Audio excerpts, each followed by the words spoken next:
Salut tout le monde, on se retrouve aujourd'hui dans une nouvelle vidéo sur ma chaîne. Aujourd'hui on va parler update lecture. J'ai 4 romans à vous présenter qui sont mes 4 premières lectures du mois de septembre. Donc je suis toujours à jour au niveau de mes update lecture. J'ai quand même 3 suites de saga et un one shot à vous présenter. Donc ça va, j'espère, un update lecture un peu plus court. Mais en tout cas on va commencer tout de suite. Le premier livre dont je dois vous parler, il s'agit du tome 2 de la saga The Mortal Instruments, La Cité des Cendres de Cassandra Clare, publié aux éditions Pocket Jeunesse. Donc si vous voulez le résumé du tome 1, en général je vous mets les résumés en barre d'infos avec un lien, il faut juste cliquer, en général ça vous dirige vers Livre Addict. Donc du coup je ne vais pas trop parler du résumé, mais juste vous donner mon avis assez brièvement. Donc on continue à suivre Clary et toute sa bande à travers ce tome 2. Ça a été un roman, une lecture assez mitigée pour ce coup-là. J'avais beaucoup apprécié le premier tome, mais ce deuxième tome, je sais pas, j'ai moins accroché. Déjà au niveau des personnages, je crois que je me suis attachée à aucun personnage. Peut-être seulement le personnage de Simon, et encore c'était pas l'amour fou non plus. Voilà, donc j'ai vraiment eu un problème au niveau des personnages dans le sens où ils m'ont rien fait ressentir, je me suis pas attachée à eux. Et j'ai trouvé qu'il manquait un peu d'approfondissement psychologique qui va se ressentir en fait, ça va être un peu le mot-clé de cette chronique, c'est l'approfondissement de l'histoire. Ça va être pareil au niveau de l'intrigue, je l'ai trouvé très rythmé, beaucoup d'actions, de retournements, on ne s'ennuie absolument jamais, mais pour moi ça allait peut-être un peu trop vite, on était plus sur une histoire factuelle, voilà, un enchaînement de faits, et j'ai trouvé qu'on avait moins d'approfondissement psychologique des personnages, des moments où on se posait plus pour essayer de réfléchir plutôt que de faire passer à l'action en premier. Voilà, j'ai trouvé peut-être que ça manquait voilà, d'approfondissement au niveau de l'intrigue. Pour ce qui est de l'univers, je l'ai trouvé très intéressant. Et c'est peut-être ça le point qui fait que j'ai envie de continuer cette saga, c'est que l'univers je le trouve vraiment très très intéressant. On continue à le découvrir ici et je pense qu'on va continuer à le découvrir au fur et à mesure des tomes bien évidemment. Mais du coup voilà, l'univers je l'apprécie beaucoup. Pour finir, pour ce qui est de la plume, je crois que c'est là où j'ai un peu de problème aussi, c'est que je n'accroche pas la plume, je ne suis pas touchée par la plume de Cassandra Clare. Alors je ne sais pas si c'est la traduction qui vaut ça ou si c'est vraiment la plume de Cassandra Clare. En tout cas, c'est pas une plume qui voilà, me touche, ne me fait ressentir pas d'émotion en fait, tout simplement. Comme je vous l'ai dit, j'ai l'impression d'avoir une écriture factuelle et malgré le fait qu'elle soit fluide, je ne l'ai pas trouvée prenante ni addictive. Voilà, donc je vais continuer cette saga en français parce que je l'ai commencé tout simplement, mais je sais que les autres sagas de Cassandra Clare, j'essaierai de les lire en anglais et voir ce que ça va donner parce que du coup là, l'écriture était pas dingue non plus. Mais bon, je vais tout de même continuer cette saga parce que j'ai envie de savoir ce qui arrive. La fin est quand même super sympa, donc j'ai envie de savoir la suite et de finir du coup cette série. Ensuite, je vais vous parler du seul one-shot de cette vidéo. Il s'agit de La couleur des sentiments de Catherine Stockett, publié ici aux éditions Babel, donc dans leur format poche. Ici nous sommes aux États-Unis dans les années 60 et les lois raciales font autorité et on va suivre deux femmes noires qui sont bonnes dans des familles blanches, donc qui s'appellent Minnie et Abeline, et on va suivre aussi une jeune femme blanche qui s'appelle Skeeter, et c'est les trois personnages qu'on va suivre pendant cette histoire. Je pense que je n'ai pas grand chose à en dire de plus parce qu'il faut se plonger dans cette histoire sans trop en savoir, dans ce roman historique qui est juste génial. Ça n'a pas été un coup de cœur mais ça l'a frôlé. J'ai adoré ce roman tout simplement et je comprends pourquoi il a eu autant de succès. Tout simplement parce que déjà les personnages sont terriblement attachants. C'est des femmes qui sont courageuses et qui osent à cette époque, même si c'est de la fiction, mais qui osent à cette époque essayer de changer les choses, même si c'est dur, même si c'est une étape dans leur mentalité, de se dire qu'on peut changer les choses. Mais c'était génial, du coup ça les rend tellement attachantes, tellement touchantes. Voilà, j'ai adoré ces personnages, voilà, les personnages d'Abeline, Minnie et Skeeter, c'est vraiment des personnages poignants dans cette histoire qu'on adore suivre. Elles ont toutes les trois des destins différents, des vies différentes et pourtant elles se retrouvent un point commun, c'est le fait de vouloir changer les choses et elles se trouvent un point commun. Voilà, c'est alors qu'à l'époque les points communs entre blanc et noir, on peut le dire, n'étaient pas forcément très présents. Et voilà, j'ai adoré ces personnages. Pour ce qui est des personnages secondaires, évidemment, ce sont des personnages exécrables car ce sont les femmes qui gèrent les familles. Enfin, c'est les femmes au foyer blanches qui emploient ces femmes noires et elles sont juste détestables, il faut le dire. Il y a peut-être juste la femme qui emploie Minnie qui à peu près ça va encore, c'est pas la pire, mais franchement les autres elles sont absolument exécrables avec ces femmes noires et voilà, c'était des personnages, t'avais juste envie de les étriper, de les jeter par la fenêtre, mais bon c'est normal, c'est l'époque, c'était comme ça à l'époque, donc ça n'a rien de surprenant non plus. Pour ce qui est de l'intrigue, dans les 150 premières pages, il ne se passe pas énormément d'action, on met surtout en place les personnages, l'ambiance qu'il y a dans cette petite ville et surtout voilà la vie des personnages, on en apprend un peu plus sur le contexte, etc. Comment elles ont vécu, voilà. Donc du coup les 150 premières pages ne sont pas addictives, mais par contre quand on dépasse les 150 premières pages, là je peux vous dire que vous êtes totalement pris dans l'intrigue et allez lâcher ce roman après les 150 premières pages, c'est super dur, il y a de l'action, il y a du rythme, il y a des révélations, on a des situations à la fois stressantes mais d'autres très très très drôles. Voilà, c'est génial. On ne s'ennuie à aucun moment alors que c'est un roman historique, hein. On n'est pas sur un roman d'action, on n'est pas sur un roman young adulte avec plein de révélations tous les 10 secondes. Mais alors c'était génial, j'ai adoré cette intrigue.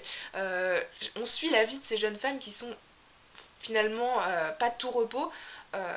Et j'ai adoré. Tout ce qui concerne aussi l'écriture du livre de Skeeter est terriblement intéressante. On a une sorte de mise en abîme du livre, parce qu'on pourrait penser que le livre qu'elle écrit est la couleur des sentiments finalement, donc la mise en abîme est super intéressante à faire. Voilà, donc dans l'ensemble l'intrigue était absolument géniale. L'écriture était tout à fait travaillée, elle s'adaptait au langage des femmes noires de l'époque, ça j'ai trouvé ça génial.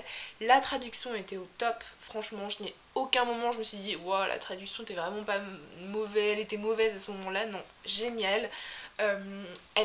L'écriture en fait est totalement fluide, addictive, on est pris dans l'histoire et du coup ça donne très envie de lire un autre roman de cet auteur même si elle n'en a pas encore sorti.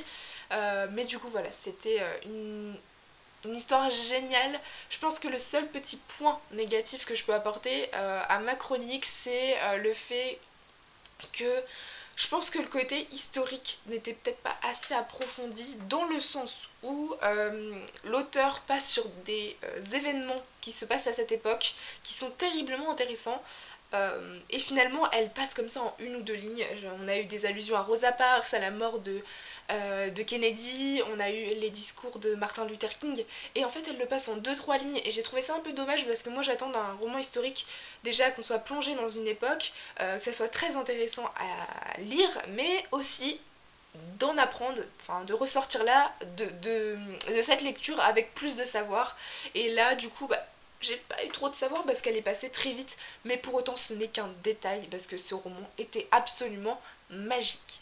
Ensuite, je vais vous parler de ma troisième lecture du mois de septembre. Il s'agit de Ukat Yanis de Florence Miquel, publié aux éditions Nathan et Syros. Donc ici, j'avais déjà lu les trois autres personnages et j'ai découvert le personnage de Yanis et la plume de Florence Miquel car je n'avais pas encore lu de livre de cet auteur et ça a été une bonne lecture à l'égal de U4 Jules car U4 Corridwen reste quand même mon préféré. Donc ici, on est sur notre terre, surtout en France, particulièrement centré en France, où un virus qui s'appelle U4 a décimé 90% de la population, sauf les jeunes entre 15 et 18 ans. Et on va suivre du coup le destin de 4 adolescents, donc Jules, Yanis, Corridwen et Stéphane, qui vont se rendre à un même point de rendez-vous mais qui arrivent des quatre coins de la France. Donc on va suivre leur périple et en fait les personnages vont se croiser au fur et à mesure des histoires. Alors, ce tome a été une bonne lecture, comme je vous l'ai dit, parce que U4 Stéphane, c'est je pense celui que j'ai le moins aimé de tous. Donc c'était le dernier que j'avais lu finalement pour le moment. Et du coup, je me suis penchée sur celui-ci pour finir la saga, parce qu'il me reste U4 Contagion à lire à la fin de l'année. Du coup, ça a été une bonne lecture, j'ai bien accroché au personnage de Yanis qui est profondément humain. La couverture ne veut pas forcément, enfin ne représente pas forcément le personnage. Je trouve qu'il fait extrêmement menaçant sur cette couverture, que ça fait un peu gars dur à cuire, etc. Et pourtant, c'est quelqu'un de sensible, d'humain, qui va vivre toute cette apocalypse, on peut le dire, d'une manière beaucoup plus normale que d'autres personnes. Voilà, il va commencer à voir les fantômes de ses parents, il va devoir se débrouiller tout seul, il va être accompagné de son chien Happy, où il va en fait déverser tout l'amour qu'il a perdu de ses parents sur ce chien, on va le dire. Voilà, c'est un personnage que j'ai beaucoup apprécié, qui m'a touchée et qui était très attachant. Pour ce qui est de l'intrigue, évidemment on ne s'ennuie pas, on a de l'action, des rebondissements, un très bon rythme dans cette histoire, et c'est pour ça que j'ai bien aimé aussi la plume de Florence Nickel qui est fluide, addictif. Hein. C'est une plume que, voilà, que j'ai beaucoup appréciée, il y avait des moments même très poétiques, j'ai trouvé, sur les moments de réflexion de Yanis. Voilà, c'est une plume que j'ai beaucoup appréciée, l'intrigue aussi, l'univers est toujours aussi pesant, enfin l'ambiance est lourde par toute cette ambiance apocalyptique en fait. Mais ça c'était dans les 4 tomes, hein. Il n'y a pas de différence, hein, mais l'ambiance que donne ce virus et l'ambiance de la saga est quand même assez dingue. Par contre, le seul point négatif, et ça l'a été pour le 3e tome aussi, et je pense pour le 2e, c'est que en fait je n'ai eu aucune surprise au niveau des événements qui allaient se passer parce qu'en fait je les connaissais déjà. Ayant lu les 3 autres tomes, en fait j'ai été très peu surprise. Il y a peut-être le début dont je n'étais pas au courant parce que du coup c'est un début où ils sont seuls donc on pouvait pas savoir la suite, mais dès qu'ils rencontrent les autres personnages on sait déjà ce qui se passe parce que il va rester avec telle personne, donc on sait que là ils vont rencontrer telle personne. Du coup il n'y avait pas de surprise en fait. Si j'avais commencé par celui-là évidemment j'aurais eu plein de surprises, mais du coup celui-là non pas trop, et ça a été ça en fait à partir, j'ai lu le premier tome qui m'a énormément surprise et les autres pas trop, dans le sens où je connaissais déjà les événements à venir, donc c'est peut-être le défaut de cette saga, c'est que du coup même si je les ai lus à 1 an d'intervalle, et ben on connaissait déjà les événements à l'avance. Donc bon, c'était sympa, mais du coup c'était pas la lecture de l'année non plus parce que j'ai pas été surprise, l'auteur ne m'a pas pris au trip non plus, mais c'était une bonne lecture tout de même. Et pour finir, je vais vous parler du tome 8 de la saga Les Colombes du Roi Soleil, écrit par Anne-Marie Desplat-Duc et qui s'intitule Gertrude et le Nouveau Monde, et publié aux éditions Flammarion, collection poche. C'est une saga que je lis depuis maintenant un moment, je crois que j'ai commencé, j'étais en CM2 6ème, c'est pour dire, vu qu'aujourd'hui je suis rentrée à la fac en première année. Ici c'est un tome 8, donc je sais pas si vous connaissez cette série, mais c'est une saga historique jeunesse où on va suivre le destin d'une femme par tome. Le premier tome rassemble toutes ces femmes dans une même école, qui est l'école Saint-Cyr, qui éduque les jeunes femmes pour rentrer dans le monde en fait, dans la société. Et à partir du 2e tome, on suit le destin de chacune de ces femmes qui va avoir voilà, un destin différent. Ici, tout est un peu dit dans le titre, on va suivre Gertrude qui va arriver dans le Nouveau Monde suite à un crime qu'elle va faire en fait, tout simplement. Elle va tenter d'empoisonner un de ses professeurs qui l'empêche en fait d'avoir une amitié avec une autre fille, et du coup elle va empoisonner ce professeur et elle va se retrouver en prison pour femmes et elle va prendre l'opportunité de partir vers le Nouveau Monde comme c'est fait à l'époque. Et du coup voilà, on va suivre le destin de cette jeune femme. Je suis très mitigée sur ce tome 8, autant le tome 7 je l'avais adoré, c'était sur Henriette, mais alors ce tome 8, j'étais un peu déçue en fait, tout simplement. On va suivre le personnage de Gertrude qui est très intéressant au début, à partir du moment où elle est à l'école jusqu'à son moment en prison, on va dire, jusqu'à qu'elle arrive dans le Nouveau Monde. Je l'ai trouvée intrépide, rebelle, beaucoup de courage, et elle ne se laissait pas marcher sur les pieds, elle avait un fort caractère, et je dis oh c'est génial, un personnage à cette époque qui a un fort caractère, bah, ça fait du bien, qui ne se laisse pas marcher sur les pieds.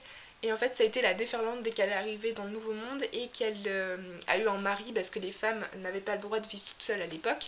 Donc du coup on leur a imposé un mari à toutes les femmes qui sont arrivées de prison en Amérique. Bon plutôt là c'est au Canada. Mais du coup à partir de ce moment là, eh bien je n'ai plus du tout apprécié Gertrude dans le sens où elle a totalement détruit son caractère en fait. Au lieu de rester une femme indépendante, rebelle, qui limite se rebelle contre son mari, qui tente tout pour ne pas être pris dans les carcans de la société qu'on lui impose, et pour autant, eh bien, elle a préféré se soumettre, ne plus être libre, rester chez son mari, lui faire à manger dans sa petite cabane. Et j'étais là, mais c'est une blague. Je m'attendais clairement pas à ça, ce revirement de situation au niveau du caractère. Et du coup, j'ai pas du tout apprécié Gertrude par la suite. Sauf que ça compte quand même plus de la moitié du livre, et même si c'est un roman qui est court, je peux vous assurer que les femmes soumises pendant la moitié du livre, c'est très dur, voilà, c'est très dur. Mais du coup, j'étais un peu choquée parce que du coup, c'était pas ce que je pensais de l'auteur. Je pensais pas qu'elle allait véhiculer cette idée de perdre son caractère à cette époque. Voilà, donc du coup, j'étais un peu choquée de ce point de vue-là. Pour ce qui est de l'intrigue, je l'ai trouvée sympa, mais elle n'avait pas de surprise. En fait, j'étais pas surprise par les retournements de situation ni rien. En fait, je les voyais venir à plusieurs kilomètres. Donc du coup, bah, c'était pas surprenant non plus. Pour ce qui est de l'écriture, elle est toujours aussi fluide et c'est pour ça que je le lis vite aussi. C'est assez addictif et en plus on a un vocabulaire d'époque, donc du coup ça permet aux jeunes d'apprendre du vocabulaire de l'époque et c'est plutôt intéressant. Voilà, j'ai été un peu déçue par ce 8ème tome. Je continuerai cette saga parce que je vais pas m'arrêter ici alors que j'en suis au 8ème tome quand même, ça va pas le faire, surtout qu'il y en a 13 si je me trompe pas, 13 ou 14, donc je suis à la moitié. Mais du coup voilà, ça n'a pas été mon tome préféré de toute cette saga. Voilà tout le monde, cette update lecture est à présent terminée, j'espère qu'il vous aura plu. N'hésitez pas à me dire en commentaire si vous avez lu un de ces livres ou s'il vous tente. Du coup, je vous souhaite de très bonnes lectures et je vous dis à très bientôt dans une prochaine vidéo. Bye!